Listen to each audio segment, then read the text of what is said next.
Shri Gurubhyo Namaha. Good morning and a very warm welcome to everyone. I am Manu Kashyapa from Advaita Academy. Let us begin with a small prayer.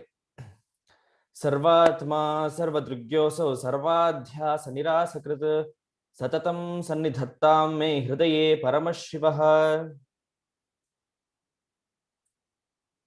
I welcome you all to this 2-day weekend with wisdom by Sri Jaishankar ji on Aitareya Upanishad with Sri Shaankara Bhashya. I welcome you, Sri Jaishankar ji. Thank you for joining us and agreeing to do this weekend with wisdom. I would like to introduce the speaker.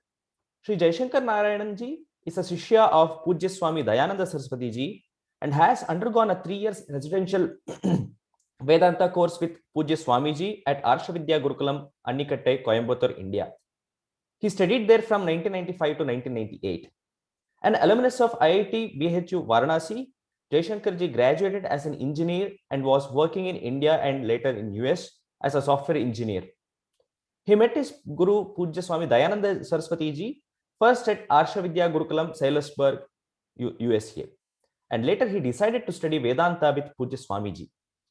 Jaishankar ji has settled in Kallidaikuruchi in Tirunelveli after the course and has been teaching Vedanta, Samskritam and Vedas to interested people. Aitareya Upanishad is a primary Upanishad belonging to the Aitareya Brahmana from Shaakala Samhita of Veda. The Upanishad elaborates on the Pranopasana and Atma Vichara.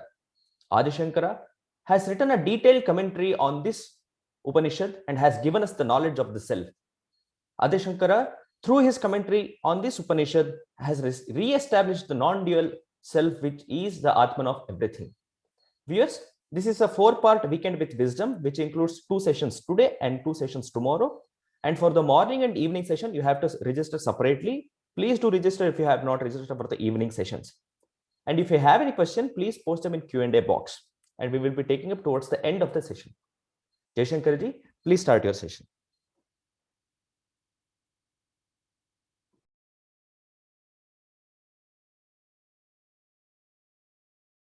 Jaishankar ji, you are on mute. Yeah, you have to enable sharing for me. Yes, please.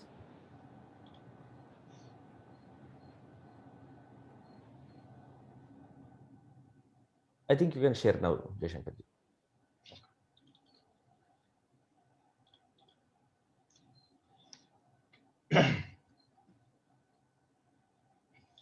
Om Vakratunda Mahakaya Suryakoti Samaprabha Nirvighnam Kurume Deva Sarvakaryeshu Sarvada Saraswati Namastubhyam Varade Kamarupini Vidyarambham Karishyami Siddhir Bhavatu Me Sada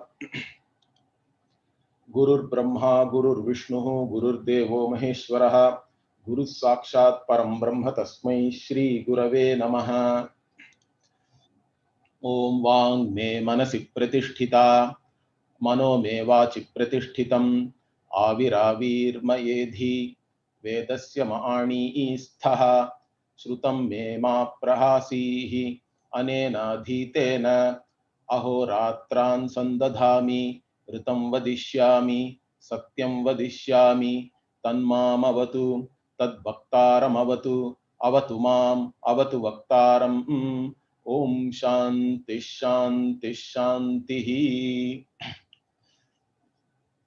So we are starting the Aitareya Upanishad, which is actually a part of the Aitareya Aranyaka.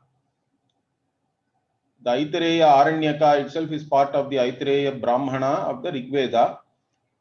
So this is called Aitareya because the Rishi is the Aitareya Rishi here, who is born of Itara. That is why that Tadita Prayoga is there, Aitareya. His actual name also is, I think, Mahidasaha, because he prayed to the Bhuma Devi and got all this Vidya, all this knowledge. So he also has another name, Mahidasaha. So that is the Rishi. And the Upanishad itself is actually the 4th, 5th and the 6th chapters in the 2nd Aranyaka of the Aitareya Aranyaka. That is where it is located. And before we go to the meaning of Upanishad, we also chanted this Shanti mantra, which is again specific to Rig Veda. Whenever we study an Upanishad from a particular Veda or a Shakha, in fact, we chant the Shanti mantra belonging to that particular Shakha.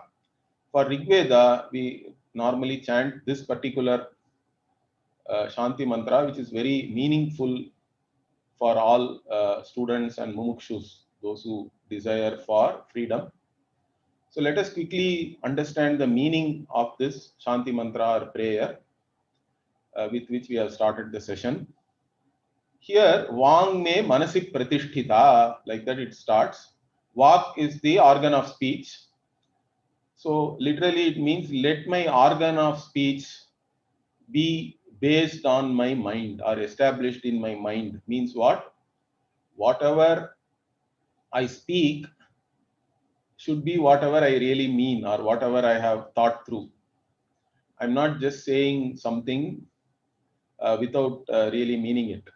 Many times, in fact, people do say that, correct? They say something, later on they have to retract and say, no, I did not really mean this and all that. Let it not be like that. Let me always speak whatever I have thought through and let it be based on my mind. Similarly, let my mind also be based on what I am speaking, means manome vachi pratishtitam. So mind, whatever I say, only what I have thought also. There is no difference between the two, the thought and speech. And action also we have to add, I think. So essentially what the prayer here is that my thought, speech and action, they have to be integrated. There should not be any gap between them, you can say, or dissonance between my thought, speech and action. And this actually, even in Bhagavad Gita, when we talk about the Jnana Sadhanani in the 13th chapter, so Amanitvadi gunas are talked. The qualities which a sadhaka should have, starting with Amanitvam. There, Arjavam, there is a value, is there. This Arjavam, Riju Bhavam means straightforwardness, means what? Whatever you think is what you speak, and whatever you do also is based on that. In fact, in our culture, word is very, very important, correct? Whatever word we have given, the entire Ramayana is based on that. Even in Upanishad, if you see, the Nachiketa story is there, where his father in anger and irritation, he says that I will give you as dhanam to Yama. That was said purely in anger.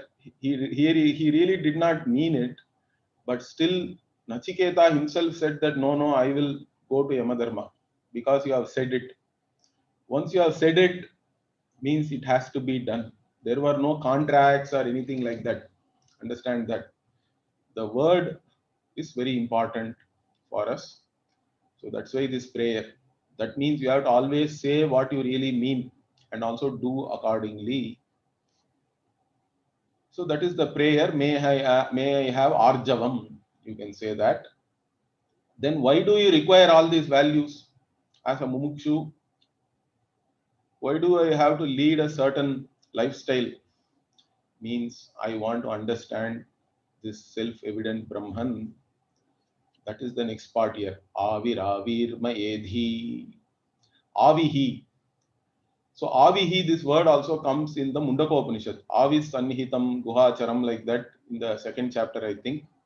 So there also the word Avihi means something which is bright. Here, in fact, it means the consciousness itself. The limitless consciousness is called Avihi. And again, there is a repetition. Avir maedhi. So ma here means to me. Aviredhi, we have to add like that. Remove the ma. Ma aviredhi means what? may you become evident, the self-evident consciousness, which is Brahman really, may that become evident to me. Avireji means here Avir Bhava, let it become evident to me. Here this Avir, like that, there is a Dirgha is there, that is Chandasa Prayoga. So may this Brahman be evident to me. How can this Brahman become evident? How do I know this Brahman? What is the means of knowledge for that? Means the Veda alone is the means of knowledge for that. So that means I have to have this Veda as a means of knowledge, and Veda itself is in the form of words. So I require all those words to be there. So how do I get these words? Again here we are praying to the same Vak and Manas as Devata. So Vedasya Ma'ani Isthaha. So Ani means Anaya, and here this is in dual case also. That means to the Vak and Manas only we are saying, may you bring this Veda to me. Why it is said like that? Because Veda Adhyanam has been a Karna Parampara even today, correct? Vedas were not even printed for a long time. In fact, they were forbidden to print it, in fact. Initially, when they printed, I think there was some controversy. But it got printed maybe 150 years back or something, I think. But before that, it was always a Karna Parampara, means the teacher will say the Veda mantra, then student has to repeat it twice. Again, the teacher will tell the mantra like that. Through the Vak, whatever is said only you receive it in your mind, and that's how you get the Veda, correct? So Vak and mind are the most important things for you to get the Veda, the Shabda Rashi of the Veda, the group of words which form the Vedas, and then you have to understand the meaning. Then only this Brahman will become evident to you. So may this Vak and Manas bring the Veda to me. Okay, you have got the Veda, but then it should not leave you, correct? You have to retain it. That is what we call Medha Shakti. Knowing alone is not enough. You should be able to retain it. You should be able to visualize it in your mind and understand the implications. Then only it becomes wisdom and knowledge. So the next prayer is what? Shrutam mema prahasihi. So whatever I have heard, may that not leave me. Means may it be with me always. May it become part of my memory so that I can recollect it anytime. So all these Veda Panditas are all amazing people. So they have everything in their kantha, we say. Kantastaha means what? As though everything is there in their throat. They have enormous memory. More than 100,000 verses and all that they easily remember. They never refer to any books. You go to any of these sadhas even today, they quote everything from memory. That's how they are. It's amazing. So may I have this Medha Shakti so that whatever I have heard stays with me. And then, so how can you get this Medha Shakti or retention again? For that you have to make effort. Without effort, nothing comes. So if you have to memorize something, you have to repeatedly do adhyanam of that. So that is the next part here. Anena adhitena ahoratran sandadhami. Means by whatever I have done, learned, correct? With that, may I join the day and night. Means what? My adhyayana should continue all the time. All the time is really not possible. You have to sleep. You have to take care of your body, etc. But still, may my adhyayanam be regular. See, the main problem with Shastra Adhyayana is what? Many people join, but there is no commitment. You don't continue with the studies. To understand anything, just attending a few classes is not enough. you have to continue the studies for a length of time. Then only you can understand all the nuances. And then assimilation also is very important. Understanding and assimilating this knowledge. Then only any insight you gain can transform you. Otherwise, you can get a lot of insights even by attending one class or reading one paper back and all that. But that insight is not going to transform you. For an insight to transform you, you have to be with that insight for a length of time. In fact, you have to be with that day and night. Even in your dreams, it should come, I think. That's what they mean here. Then it really becomes transformative for you. Then what? Then the prayer is Ritam Vadishyami, Satyam Vadishyami. So now this Ritam Vadishyami, Satyam Vadishyami, normally how we translate it is, because Ritam, Satyam are almost synonyms really. But here we have to give a different meaning. So we say that Ritam is relative truth, Satyam is the absolute truth. Like that we can take. Means relative truth means what? See, I am a mumukshu. I have learned the Shastra. Now Shastra says that you are Brahman, limitless. You are everywhere. You are the Atma of all the beings. Okay, that is all fine. You go somewhere, somebody asks you, where are you from? You should not say that to that person. If you start saying, no, I am Brahman, I don't go anywhere, I don't come anywhere, I am all over the place and all that, it doesn't make sense really, correct? It's only spiritual snobbery, I think. Wherever it is, according to the context, you have to speak the truth. So if you go somewhere, somebody asks, where are you from? You can say, I am from this village and all that. Nothing wrong with that. It's not going, once you understand certain truths, the absolute truth is not going to be negated by what you say in the Vyavahara. But if you are teaching a class, or if your guru is asking, who are you? Then you can tell the absolute truth. There is no problem. So essentially, Ritam Vadishyami, Satyam Vadishyami means what? May I say the truth according to the context properly, whether it is relative or absolute. We have to be proper in Vyavahara. In transactional world, you be transactional. There is nothing wrong in that. Then the prayer is for protection of both the student and the teacher. Tanmamavatu.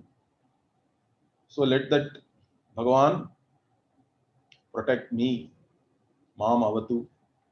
Tad bhaktaram avatu. Bhaktaram is the one who is teaching, one who is talking to you. So before any class, this prayer is very relevant, correct? So it is for both the student and the teacher. So again it is repeated. Avatu mam, avatu bhaktaram. In fact, this avatu bhaktaram in some readings is again repeated also. Avatu mam, avatu bhaktaram, avatu bhaktaram. Like that also there is a reading. But essentially it is for a prayer for protecting both the guru and the sishya, because without guru you do not have access to the shastra. Particularly this atma jnanam, even there is a mandate that do not do atma vichara by yourself. Okay, you have to go to a guru always, and you learn the shastra from the guru always, because the guru only has the sampradaya, the teaching methodology. So unless it is taught properly through a proper methodology, this can become very confusing, the self-knowledge, because it is very subtle. It is simple in one way. In fact, it is easy.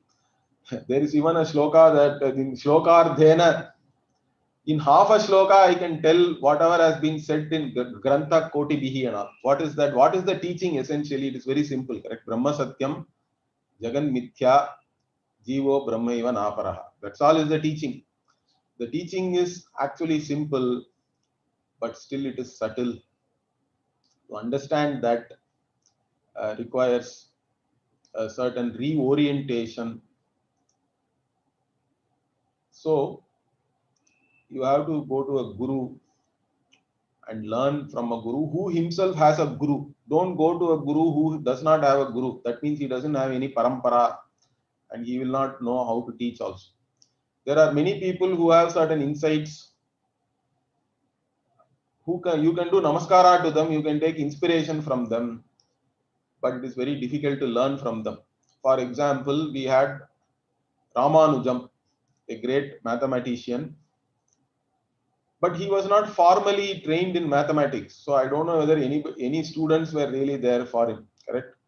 But he was a great mathematician. Even today, people are doing research on whatever theorems he wrote, because he simply wrote it down, many of them in his books, without even any proof and all that. He even said that his Ishta Devata came in his dreams and gave all those things to him. So then, how do you go and learn from him? So to learn mathematics, you have to anyway go to a proper college, enroll yourself and go and learn from a professor who himself has undergone some training, correct? Some learning with whatever tools are available, methodology of teaching. So that person will know how to teach you. So that is why Shrotriyam Brahmanishtam. The Guru has to be Shrotriya, means one who has studied the Shastra himself from another Guru. And because of that study, he has also attained whatever is to be attained, the Brahmanishta, who has a clarity of knowledge, and that knowledge itself should have blessed that person and transformed that person. To such a person, you go. So one who is committed to the knowledge and one who knows how to teach it also. So that is the Guru. So may that Guru be protected. May I be protected. Then Om Shanti Shanti Shanti. So Trividha Shanti means Trividha Tapa is there. Correct? Tapatraya we say. Means three types of afflictions can be there. Adhyatmika means with reference to oneself. So when you are studying, you should be able to focus on what the Guru is saying, correct? But what happens, your mind is running away here and there, or you are not able to sit in one place, your back is paining. All sorts of afflictions can be there with reference to your own body, mind, sense complex. May all those things not be there. Okay, may all these afflictions be resolved so that I can focus and study properly. Similarly, Adi Bhautika means all your surroundings, the Panchabhutas, which is made up of the Panchabhutas. Surroundings also have to be conducive. There should not be any earthquake, tsunami, all that, correct? Cyclone. May the surroundings also be Shanta. Then Daiva also, Adi Daivika, with reference to the Devas, because Devas are the ones, again, without their blessings, you cannot do anything. They can actually give you problems. They can also bless you. So even whatever natural calamities and all, we say it is all Daivadhina, correct? So again, the Devatas also have to protect us. And they should not give any affliction. So like this, let there be Shanti. So this is the prayer which we have started. Then we are studying Aitareya Upanishad. So the Upanishad word means what? Okay. Upanishad means Brahma Vidya. That is the meaning. Okay. In fact, in this Upanishad Bhashya, Bhashyakara actually doesn't give the meaning of Upanishad, but he gives it in Kathopanishad Bhashya, in the beginning only, and even in Brihadaranyaka and other Upanishads, he gives the meaning. So what is the meaning? How did this word Upanishad come about? If you look at it, he says, Sadher Dhatoho Visharana Gati Avasadanarthasya Upanipurvasya Quip Pratyayantasya Rupam Idam. So quip is the suffix. Okay. This quip suffix is added to the sad dhatu. Sadl is the dhatu. Lukara is the it letter we say in Paniniya dhatu pata. Indicatory letters are there. Based on that, rules will apply. So the Paninian system itself is very, very interesting. It's a great achievement, I think, what Panini has done. To understand that and appreciate it itself is a pleasure. So the Sadl is preceded by Upani also. Upa and Ni are the prefix. Pip is the Pratyaya. So Upanishad it becomes then.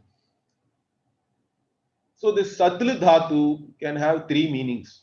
Visharana, Gati and Avasadana. So Visharana means you can say that something is getting decayed or destroyed like that. Disintegration. Okay. Gati means to get. Gati, even in English, Gati can mean movement, or getting means knowledge also, correct? Did you get it? If I ask means, did you understand it? So knowing, Gati can also mean moving or knowing. Knowing is the meaning here. Then Avasadana means complete destruction. Along with the cause, if you destroy something, Samulam means that is Avasadana. So like this, in three meanings, this dhatu can come, Sadla. All these three meanings are relevant here if you say that Upanishad is Brahma Vidya, because Brahma Vidya Visharati, what does it disintegrate or Shitili Karoti we say? What does it disintegrate means? It disintegrates this samsara, all the dukkha, everything is gone. Then Brahma Gamayati. So how does it do that? Means by teaching you Brahman, by making you know Brahman. And so when you know Brahman, what happens? Avidya, which is the Mula, and all its karya, avidya, kama, karma, everything is destroyed. So Upani means Upa, again, these two prefixes also have meaning. Upa means near really. But what is the nearest to you? If you take, that is yourself in fact.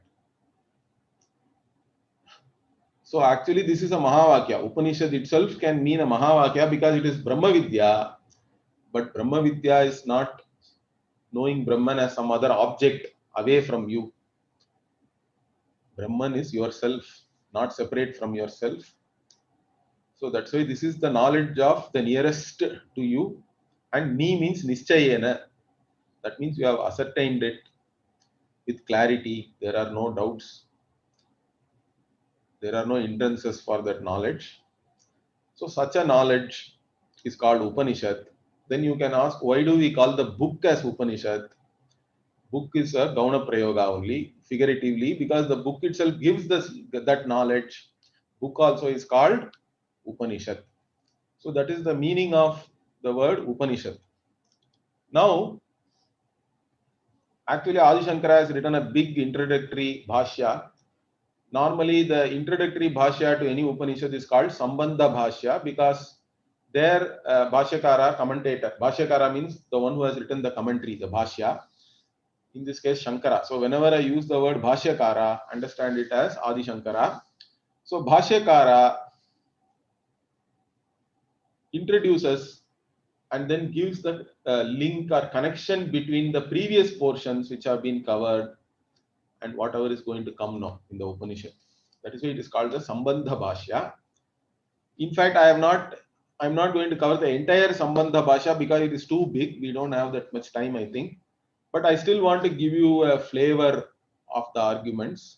So we'll see certain things. So while introducing, Bhashyakara starts like this. He says that till now this Aparam Brahma Upasana, because this is Taittiriya Aranyaka. Aranyaka, see the Taittiriya Brahmana, the Brahmana portion tells you how to do karma, how to do the different yajnas, okay, different karma. Then Aranyaka is mainly focused on Upasana. Now this Upanishad itself is part of the Taittiriya Aranyaka, I said. It is the third, fourth, fourth, fifth and sixth chapter, I think I said. That means what is there in the previous chapters means that what Bhashyakara is saying. He is saying the previous chapters actually talk about Prana Upasana. It is called Ukta Vijnana. Ukta is the word used. Ukta means actually Prana only. So Prana is presented as the totality of all the Devatas, and one is supposed to do the Prana Upasana along with Karma. So Karma combined with this Prana Upasana, then you can achieve Vilinam into the Prana itself, it is said. That means you become one with the Prana Devata. You become the totality itself by doing this Upasana. That is the Phala. So the previous chapter ended with that revelation.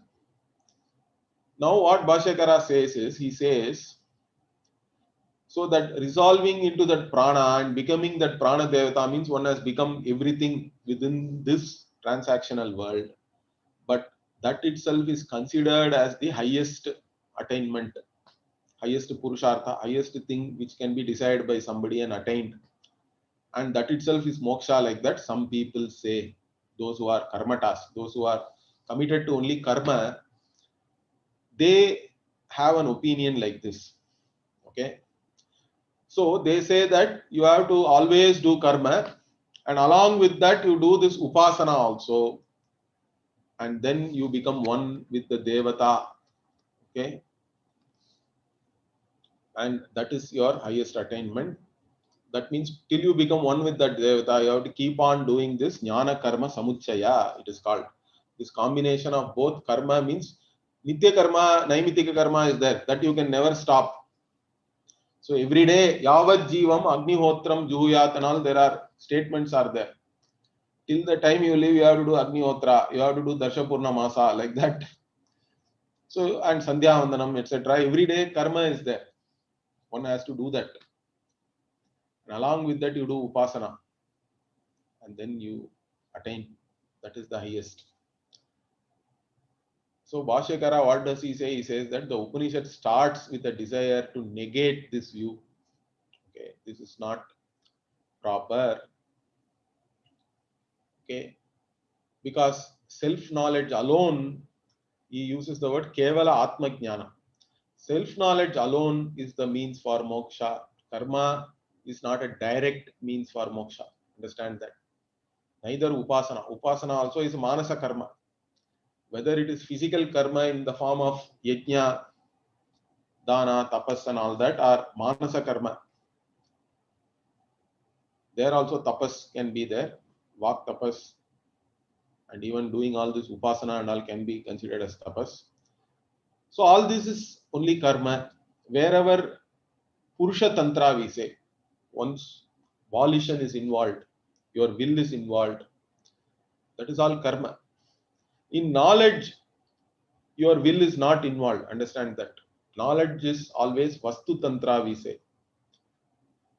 If I show you an apple, let us say, I don't have an apple here, you cannot will it as orange. It doesn't make any sense, correct? Your will is not involved. Knowledge is Vastu Tantra.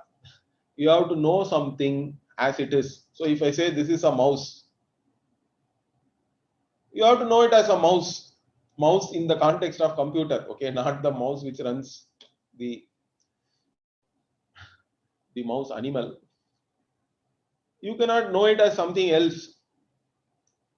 In knowledge, your will has no role to play. Only you have to use a means of knowledge and know something as it is. And here, all your problems are because you do not know yourself as you are in reality. So knowing that alone is good enough. You don't have to do anything else. That is the Siddhanta which Bhashyakara is trying to establish here.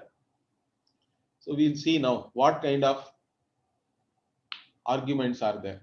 So whatever is in red here is all Purvapakshi or the opponent's view. So this person now asks, okay, you say that this is Upanishad is starting some other topic about self-knowledge and it is not related to whatever was talked before like karma and upasana. How do we know that this chapter reveals self-knowledge unconnected to karma? That is the first question. So Bhashyakara gives the answer. Anyartha anavagama, he says. Because we cannot give any other meaning to whatever is revealed in this Upanishad. The Upanishad itself is very clear what it is trying to reveal. So if you look at it properly, you cannot give any other meaning. In fact, he gives some examples there. He says, see, you say that becoming one with the Devata is the ultimate goal one has to reach. That is moksha. But in this Upanishad, what it is saying, it will say later on that all the Devatas, including the Virat Purusha, Prajapati, they all had hunger and thirst. We'll see that later. In fact, tam ashanaya pipasabhyam anvavarjat. So they all became connected, or they all became subjected to hunger and thirst. And hunger and thirst can only be there for a samsari, correct? For a person who thinks he is wanting. Hunger and thirst really means what? You are limited, you are wanting.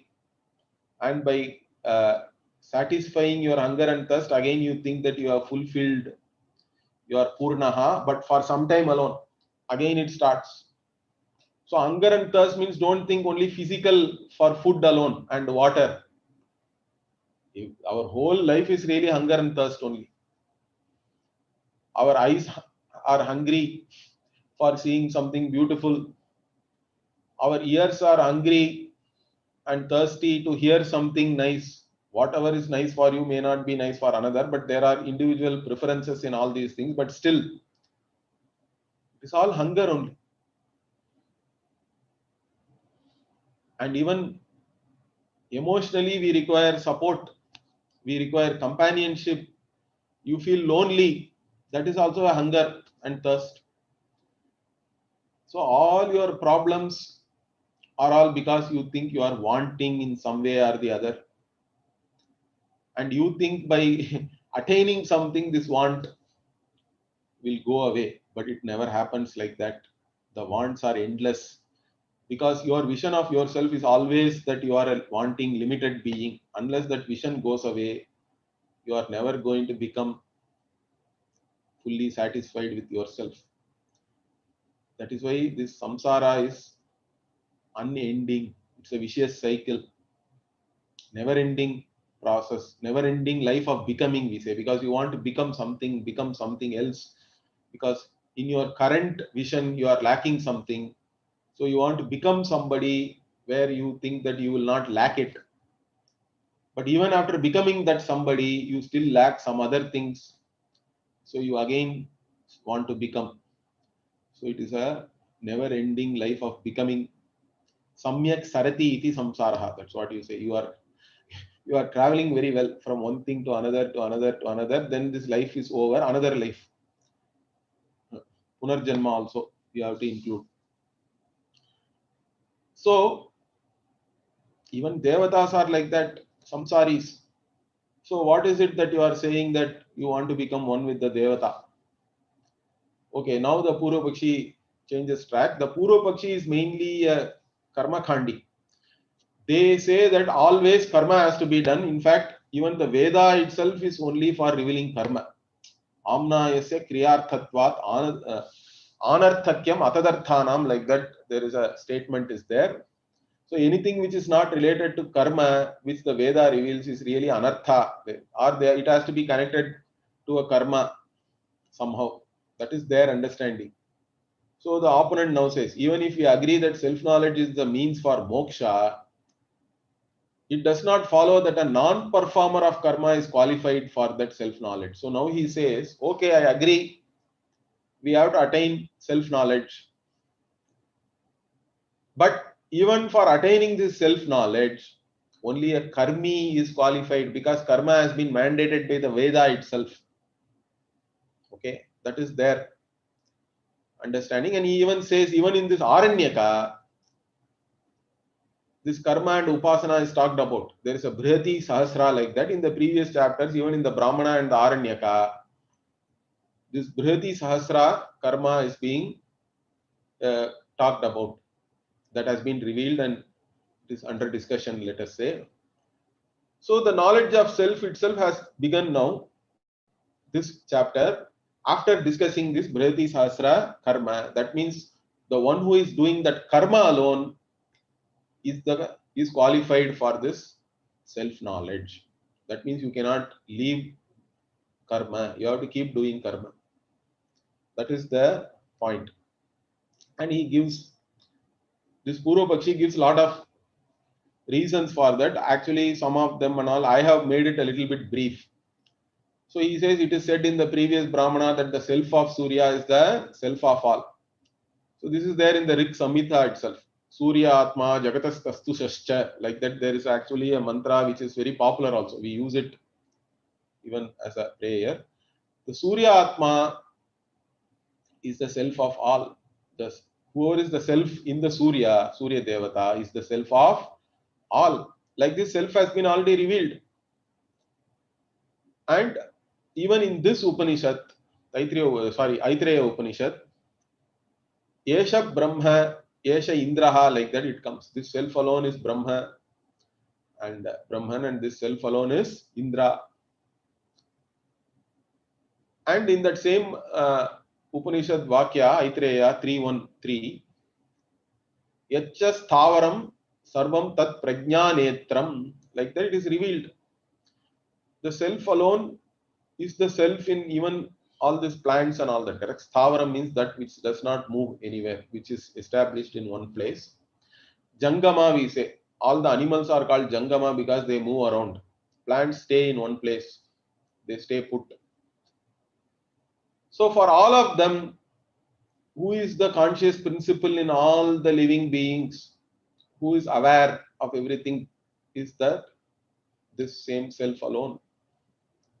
Like this, it is revealed here, and he is again quoting another Samhita Upanishad. In the Upanishad means Upanishad Vakya can be used even in Samhita portion of the Rig Veda also, the same similar quotations and all they are giving.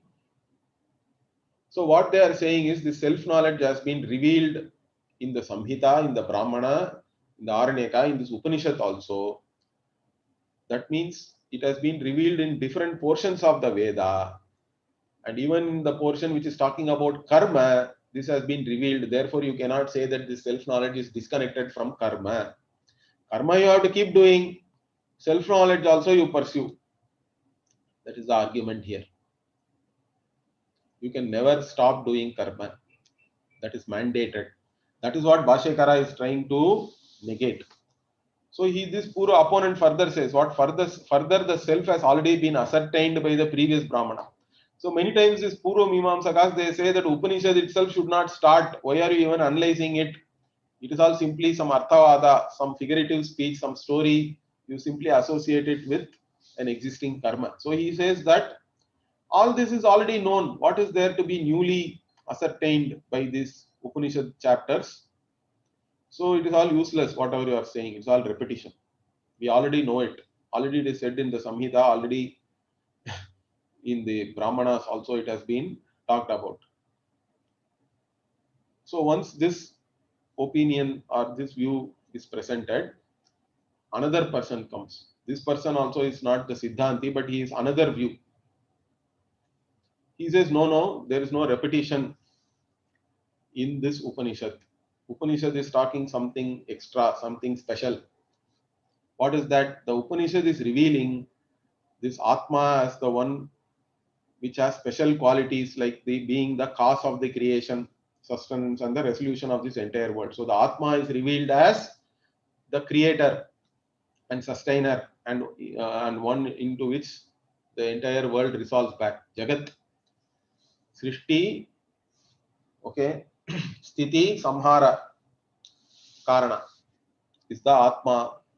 So like this, Atma has been revealed in this Upanishad. Therefore, it is not repetition. Something new is being taught. Okay. Further, he says, okay, this person is another view. He says that normally, even when previously this Upasana, Atma Upasana was talked about, and one has to look upon Atma as the Atma in everything and all that. That is all part of a particular karma. Even when you do Sandhya Vandanam, we do that. Correct? Asau Aditya, Brahma, Brahmaiva Ahamasmi and all, we do some Dhyanam. That is only part of the karma. After the karma is over, you are not going to do that, correct? Because that Upasana is a karma anga. But in the Upanishad, this Atma Upasana is talked about as a separate activity. It is revealed. You have to, it's not part of any karma as a subsidiary or a part. This is the main thing you do, Atma Upasana. And also he gives another reason. Veda Abheda Upasyatvacha means what? The same self, when you are doing Upasana as part of the karma, that is meditated as something different from oneself. This Paramatma is different from me, because this Paramatma is there in the Devata. It is the Paramatma in the Aditya Devata. I am now doing Upasana about, with some special qualities. So when you do the Upasana as part of the karma, there is Bheda Buddhi is there. But now whatever the Upanishad is going to teach you, there you have to do Upasana. This is also Upasana only, understand that. Upasana means the object of meditation is still separate from you, but you do Upasana. You visualize that as though you are one and the same, and that has a certain result. Okay, like you take, we call it Sampat Upasana and all that, correct? If you have Shalagrama, Shalagrame Vishnum Dhyayet. In the Shalagrama, you meditate upon Vishnu. Why? Because there is some similarity. Shalagrama also, if you break it open, there will be something like a chakra. Okay, some connection you establish like that, and based on that you visualize one as the other. Like that, you do Upasana on yourself. Ahangraha Upasana also it is called. If you do Upasana on yourself, visualizing that you are a particular Devata, then here it is Abheda Upasana. So both Bheda and Abheda is talked about. So outside the context of the karma, you do Abheda Upasana. And therefore there is no defect of repetition. Punarukti, like that you cannot say. So this is another person gives his own view, Veda, Veda and all that. And further, he gives statements for substantiating his view. He says, why this karma and, again this person also is a Jnana Karma Samuchayavadi. He says both Jnana and Karma has to be done. But at least he accepts that Upanishad can be started as a separate chapter. And for that, what is he giving? His own justification. He says, Vidyancha Avidyancha Yastad Veda Ubhayam Saha Avidyaya Mrityum Tirtva Vidyaya Amritam Ashnute. This is from Ishavasya Upanishad. So here this person says Vidya is Upasana. Avidya means here not ignorance, just not Vidya, which is karma.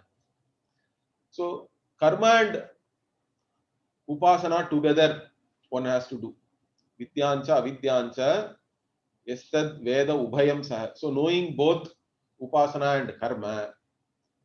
And then what we do? Avidyaya Mrityum Tirtva. With Avidya, one crosses over Mrityu with karma.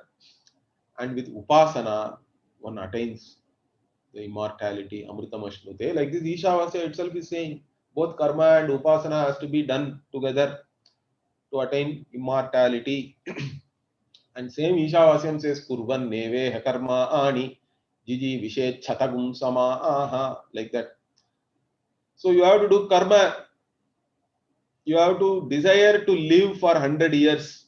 Jiji vishet. Okay. Why? So that you can live those 100 years by doing karma. And there are statements, Yavat Jivam Agnihotram Juhoti, until the time you live, keep doing Agnihotra. Yavat Jivam Darshapurna Masabhyam Yajeta. Till the time you live, you have to do Dasha Purnamasa, which is like a fortnightly ritual, Naimitika. And tam yajna patrair dahanti. Also, even your antima karma, you have to do with your own, whatever fire was there in your house, correct, in your yajna patra. Like this, there are so many vakyas are there. And also the Upanishad, even in Brihadaranyaka and other places, Rinatraya is talked about by the Shruti. 3 debts towards the Rishis, Pitru and Devata. In fact, every day we are supposed to do Pancha Maha Yajna, also only to repay this debt. Because this very physical body you will not have without your ancestors, correct? That way everybody is in debt only. Your mother's body, whatever your mother ate, and that's how this body has come. And it's all indebted to your Pitrus. A, B, C, D onwards, somebody has taught you. So you are all totally indebted to all your teachers, Rishis. And without the Devata nourishing you, blessing you, you cannot see anything. You cannot even digest the food you eat. Understand that. Many people think that they are so great. But you give them something, they cannot even digest it. They don't even have that strength. Bhagavan is sitting inside. Aham Vaishvanaro Bhutva Praninam Deham Ashritaha Prana Pana Samayuktaha Pachamyannam Chaturvidham. Even to digest all types of food, Bhagavan is sitting as the power to digest in you. If you open your eyes have to see. But seeing itself, how do you have? Because the Devata, Aditya Devata is giving you that power to see. That is our understanding. So all these 3 people, you have to repay your debt always. So you cannot never stop doing karma. That is the idea. So all of the above only point out that one has to do karma along with Atma Upasana. Okay, then this person also answers another potential objection. Then what about all the statements in the Veda about sannyasa? The Brihadaranyaka says, Yuddhaya Atha Bhikshacharyam Charanti. Giving up Putraishana, Vittaishana, Lokaishana. Desire for Putra, wealth, and even going to some Swarga and all that. All the different types of experiences. Giving up all that, you take Bhikshacharya and go with a commitment for this self-knowledge. This person says, no, all these things are only Arthavada. Arthavada means some praise. So he says it is for Atma Jnana Stuti. So it is just to praise the Atma Jnanam. These things are said, or sannyasa is only for those who are not qualified to do karma, he says. In fact, for every karma, there are some qualifications are there. In fact, for some karma, Krishna Keshaha, like that, there is a qualification. So I cannot do. You have to have black hair. That means you are young enough to do that. Old people cannot do. Krishna Kesha. And like blind people, handicapped people and all, they do not have this qualification to do karma. They can take to sannyasa. All these people. Okay, that is the understanding of another person. Now both these things are wrong. Okay, Bhashyakara says the Siddhanta is what? Paramartha Vijnane, Paramartha Atma Vijnane, Kala Adarshane, Kriyanupapatte. So when you have this knowledge of self as not lacking anything, self is Purna Atma, correct? In reality, you are not a wanting person, you are not a limited being. That is the teaching. You are the limitless already. You do not lack anything. You are complete. You are full. Therefore, the person who has such a vision about oneself, what desire does he have to achieve anything else? He does not see any need for any results of action. He does not want any results of action because all results of action are anyway limited. Karma itself is finite, and all results of action also will be finite. You cannot achieve the infinite by adding finite things, correct? Infinite can never be created. It can never be attained by going from one place to another, nor it can be gained by cleaning up something or purifying something and all that, or modifying something. None of the things which karma can accomplish can give you this infinite, and I am already that infinite. That is the only way I can attain the infinity. Unless I am already that. In fact, anything which is limitless has to include me, correct? It cannot exclude me. So I have to be that already, but I do not know. So you have to know that. Once you know that, what is the use for any karma phala for you? So phala adarshane, he does not see any need for any result of action. Therefore, for that person, there cannot be any karma. That is the argument of Bhashyakara. So he explains, in fact, he says self-knowledge is what? I am Brahman, which is limitless and which is free from all defects of a life of becoming. Like it is not having any samsara dosha. Okay? Because samsara means what? Life of becoming means there is kama, desire is there. Desire itself is born out of a feeling of want, lack. Then desire leads to action. Action leads to results of action. But sometimes it is not as you expected it. Therefore, if it goes against your expectation, anger, pain, hurt, guilt also sometimes because you do something wrong to gain your desires. To fulfill your desire, you are ready to do adharma, to do wrong things. Then it will produce guilt. And whatever you desire, somebody else is having. Then jealousy. Or whatever you desire, you gained it, then you are proud. All these things are there. Mada Matsarya, Kama Krodha, Lobha, Moha, Mada Matsarya, all these things are there. These are all problems, samsara. But none of these things are there for a jnani.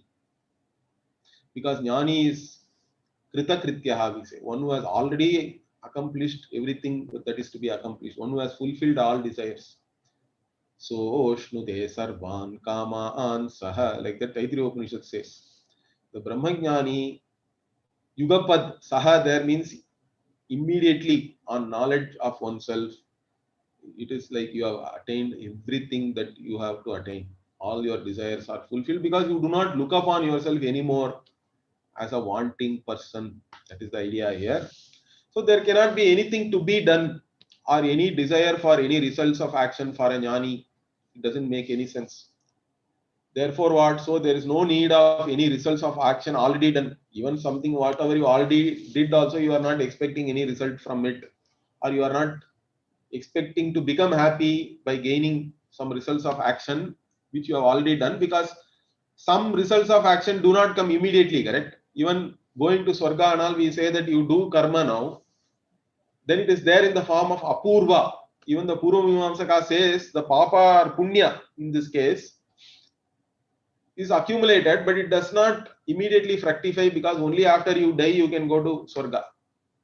So that punya can help you only after you die, after you give up this body at least. But for a jnani, even whatever punya that jnani has gained, he is not interested in that.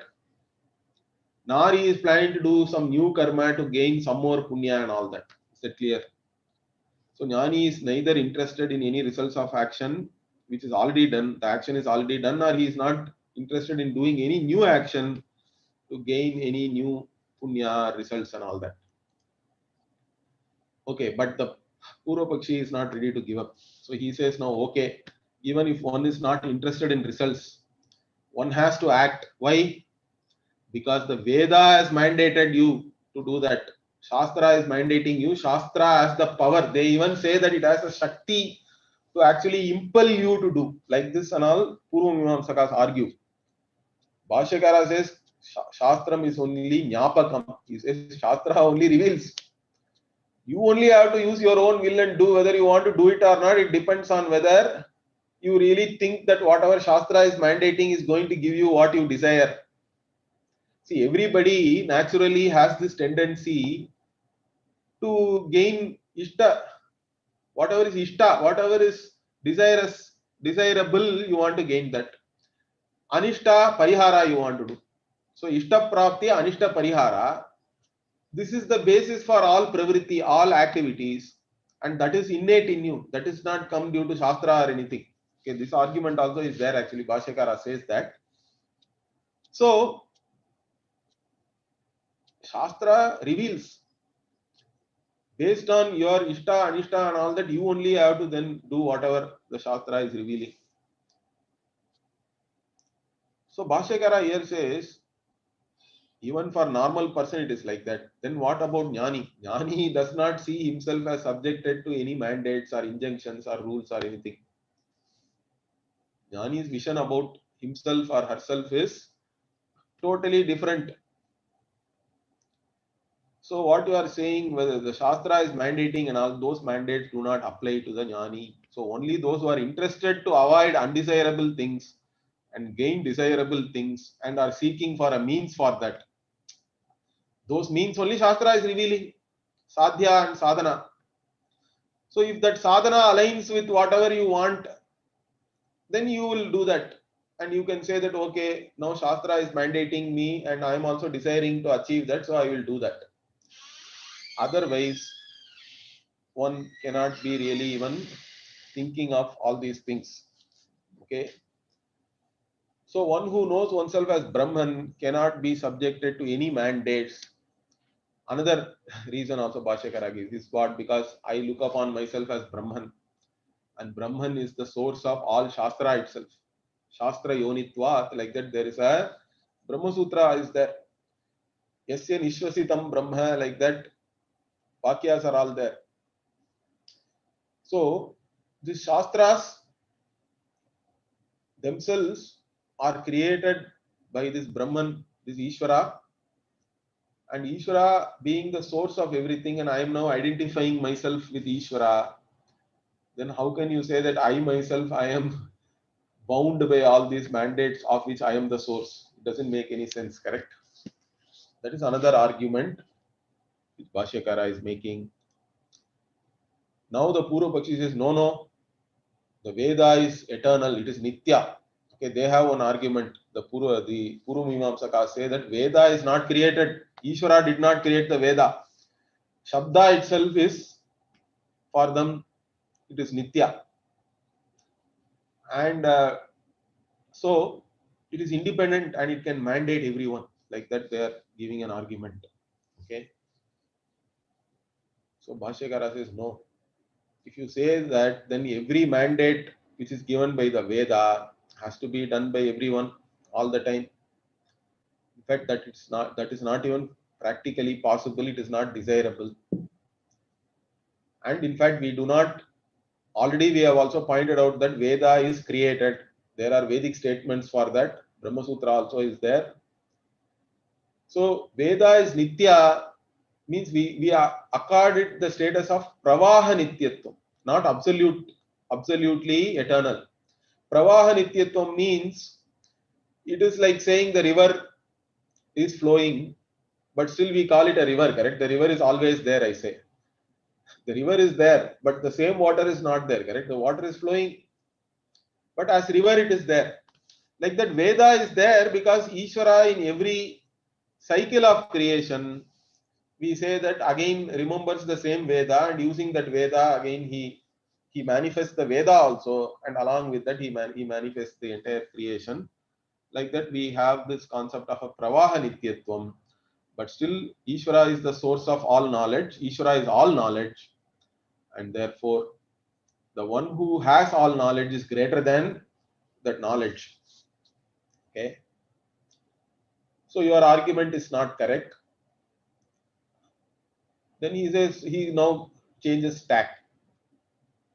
Okay, now he says, as karma is mandated by the Veda, so to self-knowledge also is only a vidhi. Atma vare drashtavyaha, shrotavyaha, mantavyaha, like that and all.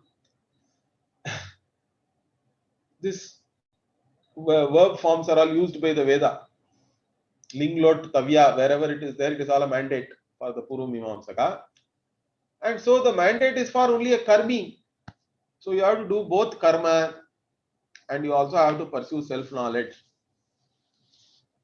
So you cannot leave karma. Again, he is holding on to that. Now, Bhashyakara gives another interesting argument. He says, Vedas cannot give contradictory mandates or injunctions. Okay, viruddhartha bodhakatva anupapatte. So it is not tenable. Why your argument? Because Veda cannot give contradictory mandates. It cannot say fire is both hot and cold. Doesn't make any sense. Okay. Similarly, what Bhashyakara says, the same person cannot be associated with and dissociated from action also, because as a karmi, you are associated with karma. But when self-knowledge is revealed, you are revealed as akarta, abhokta. You are not associated, you are asangaha. You are not associated with anything, in fact.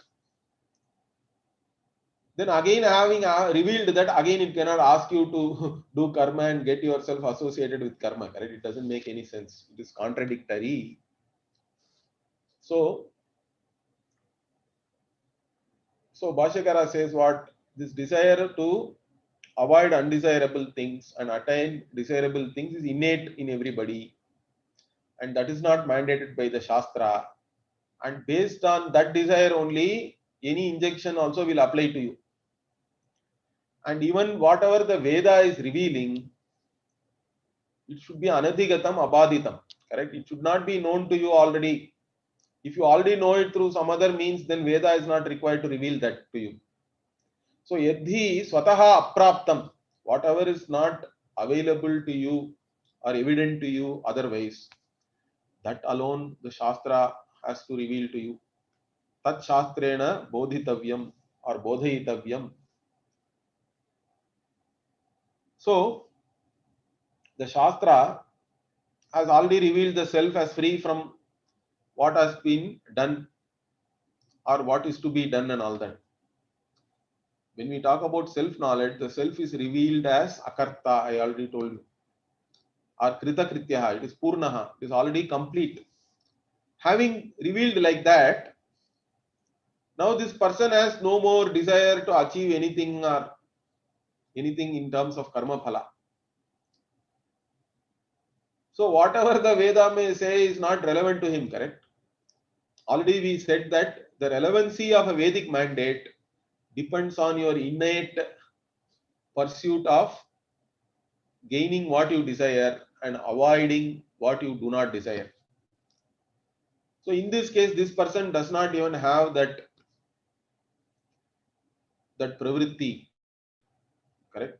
To avoid undesirable, or he doesn't look upon anything as desirable or undesirable anymore, because none of these things really matter. Karma phala itself is not important. Therefore, it cannot ask this person to do karma. It is like saying that there is coldness in fire or darkness on sun and all that. It is contradictory. It doesn't make any sense. So your argument is wrong. Finally, this person says, no, the Veda does not reveal any knowledge of self like what you are saying. Okay. Now Bhashyakara says, no, it does reveal. So many Upanishads are there, Mahavakyas are there. So, Sama Atmeti Vidya Kaushitaki Upanishad.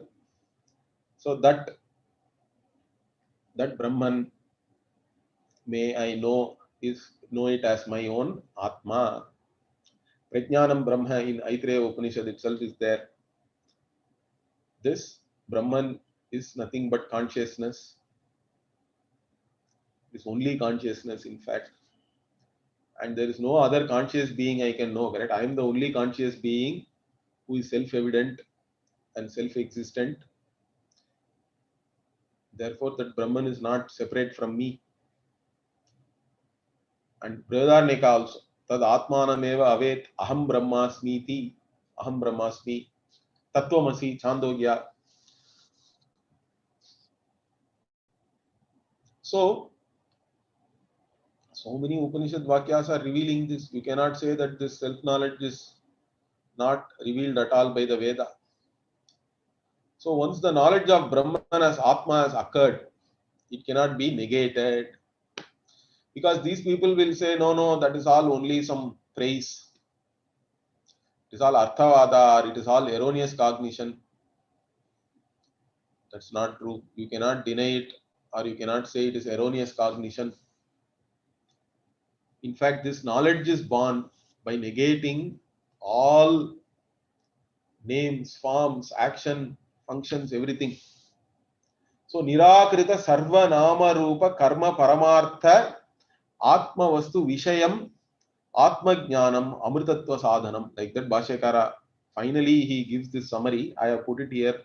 Because after this, there is a big argument about sannyasa also, which I have not given here. Because the Purvapakshi still maintains that karma has to be done, and he does not accept even the sannyasa ashrama itself. So Bhashyakara has to argue a lot, and he establishes that only in the sannyasa ashrama you have a lifestyle which is conducive to this Atma Jnanam. He says this brahmacharya, grihastha, even vanaprastha, these ashramas are not really conducive, because even there still you have to lead a life based on your karma, your desires you have to fulfill.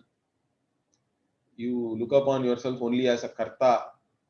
As long as you have desires, you have to look upon yourself as karta. You are limited.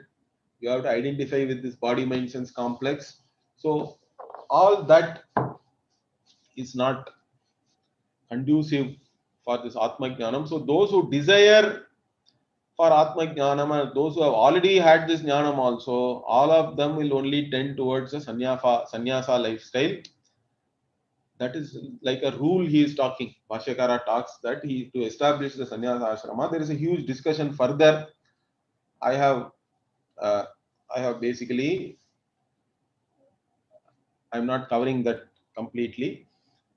So the self-knowledge which has its subject matter, the ultimate reality of oneself, and which negates all names, forms, and action, that alone is the means for amritatvam, or immortality, or moksha, freedom from all limitations.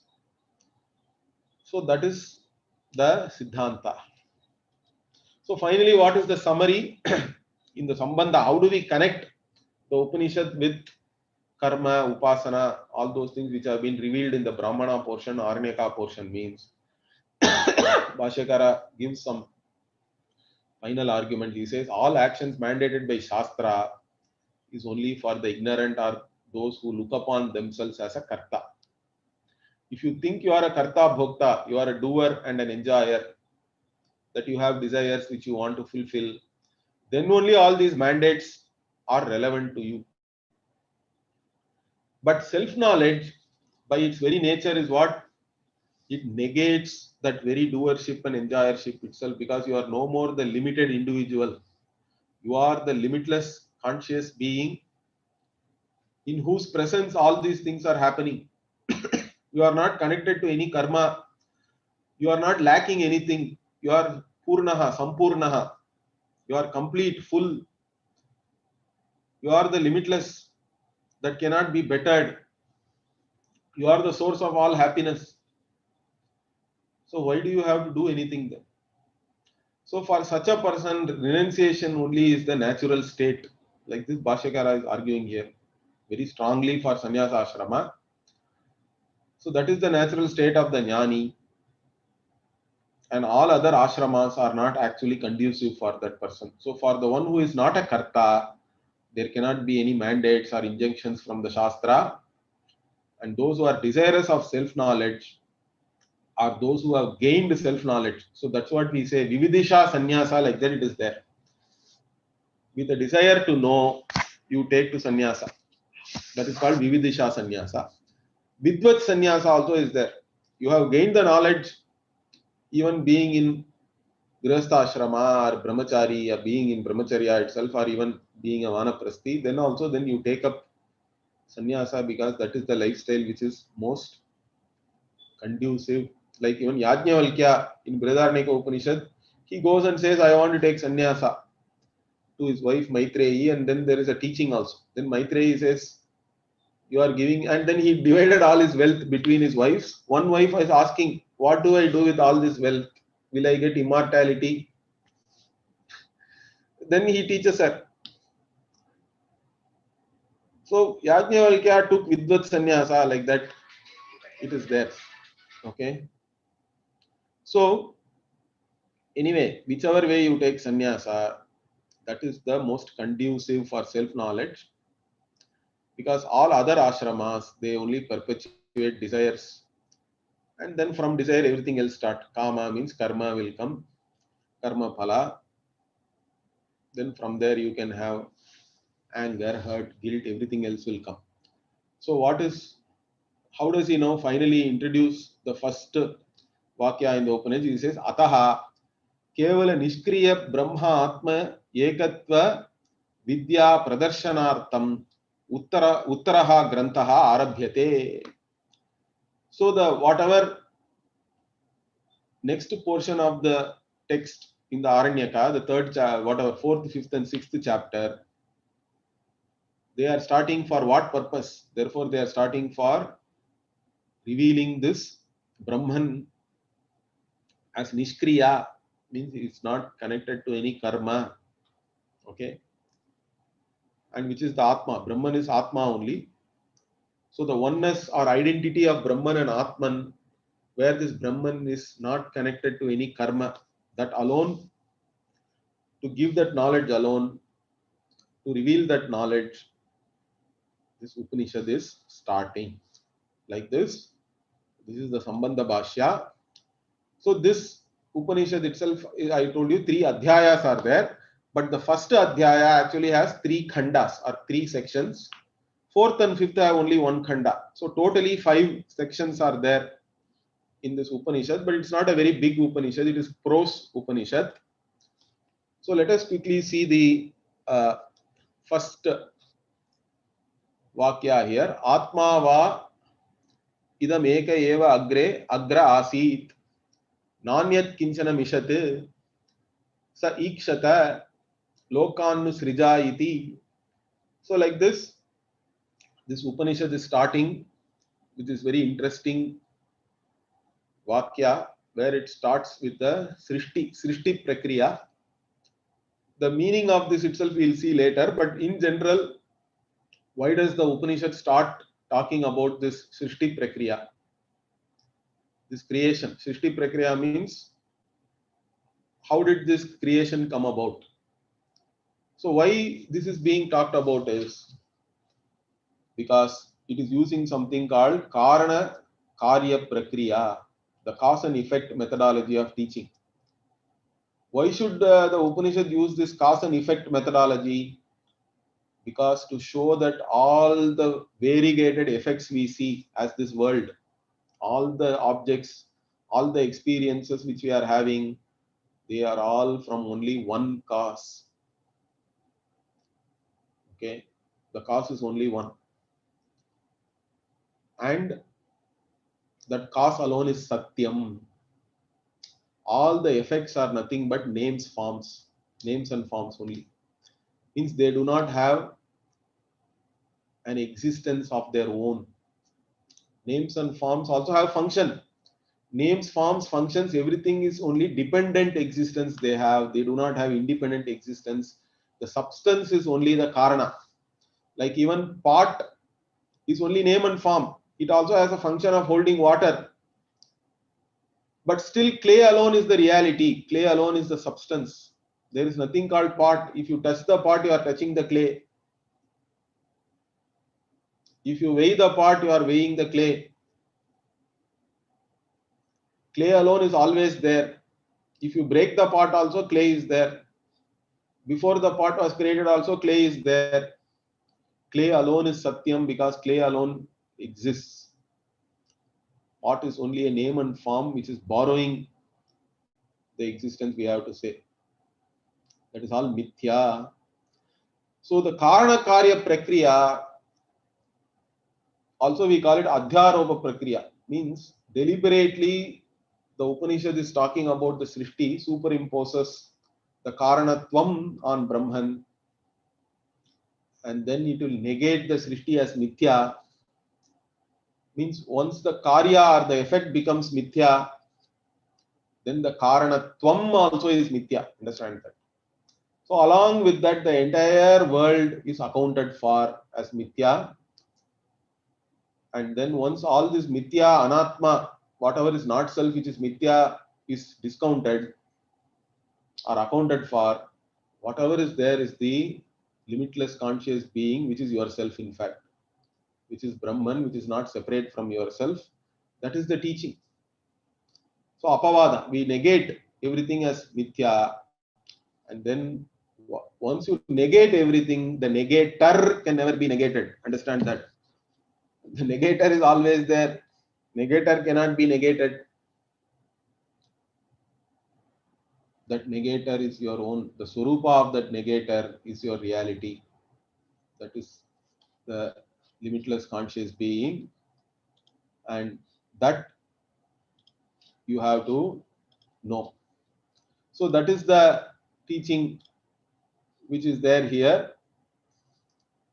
So the Upanishad is starting saying that Atma alone was there. Atma va idam eka eva agre. If you break the sandhi, it becomes agre. Agre asi. So here some interesting discussion is there even in this mantra. But first Atma, the Atma Shabda, Bhashyakara, in fact he quotes a verse. In the Kathopanishad Bhashya he quotes that verse, but here also he talks about the same derivation of the word Atma.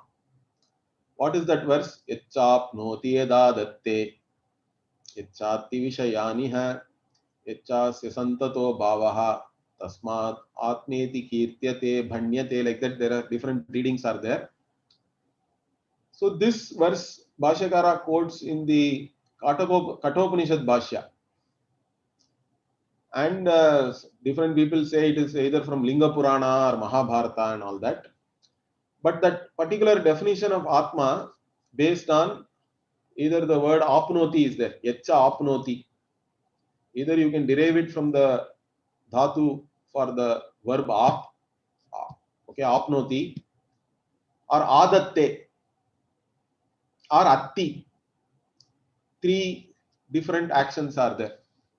Apnoti means what? Obtain or even pervade. Like that, there is a meaning you can give. Adatte means receive, accept, grasp. All these meanings are there. Or atti means you consume. Correct? You eat, consume, like that. Three different meanings based on that you can derive this Atma. Then one more. Yacha syasantato bhavaha means that which is always there, unchanging. Its existence is can never be negated. Like this, four different types of meaning you can take. Then how these four meanings are relevant, okay, with reference to Atma. If you see that this apnoti means this Atma itself has, as an individual, it undergoes three states. And in reality, it is Brahman, we say, the limitless consciousness. Now, when it is undergoing these three states of experiences, in deep sleep, it obtains sukham. Okay, swam apito bhavati, and all, even the Upanishad says, you resolve into your own swarupa, which is nothing but sukha, ananda. So it obtains that in the deep sleep, or it pervades its own swarupa and obtains sukham. So apnoti means it refers to the Atma in sleep. Adatte means what? You grasp, you accept, you receive. Means the entire dream world is based on the samskaras or the impressions which you have gained in the waking state. So you accept all those impressions and then only you project it as your own dream world.